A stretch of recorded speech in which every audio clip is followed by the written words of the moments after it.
l'Allemagne paie à nouveau pour emprunter. Hier, la dette allemande à maturité 2 ans a été placée sur le marché à un taux positif. Je comprends à peine ce que je vous dis.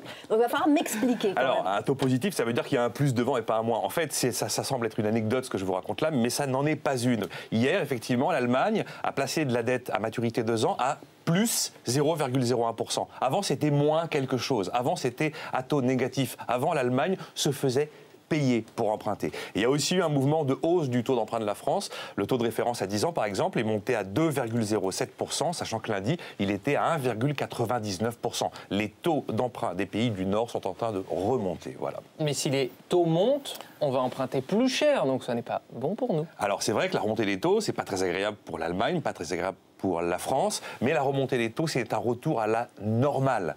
Des taux négatifs, c'est une anomalie, c'est une difformité des taux négatifs. Un taux négatif, en théorie, ça n'existe pas. Voilà, la fin des taux négatifs, c'est la fin d'une sorte de fiction. Vous ne trouverez jamais, je vous assure, un banquier qui est prêt à vous payer pour vous prêter de l'argent. Les taux négatifs sont une anomalie.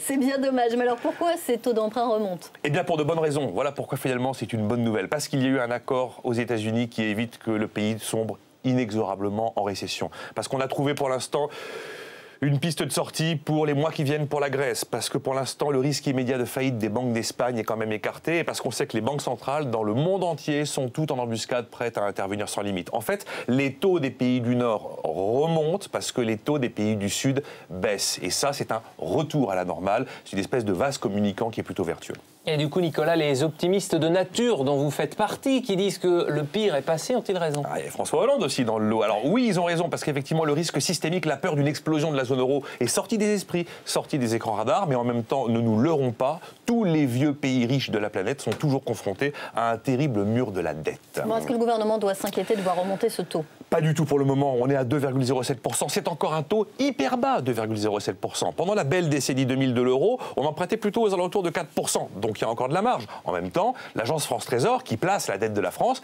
a anticipé le mouvement. En 2012, on a emprunté en moyenne à 1,86%, anormalement bas. Et a priori, pour cette année, l'agence France Trésor a prévu 2,9%. Presque 3%, c'est plus normal. C'est peut-être effectivement le début de la fin de la lune de miel sur les taux d'emprunt de la France, avec d'ailleurs, on le voit, un retour des investisseurs sur les marchés boursiers et les actions.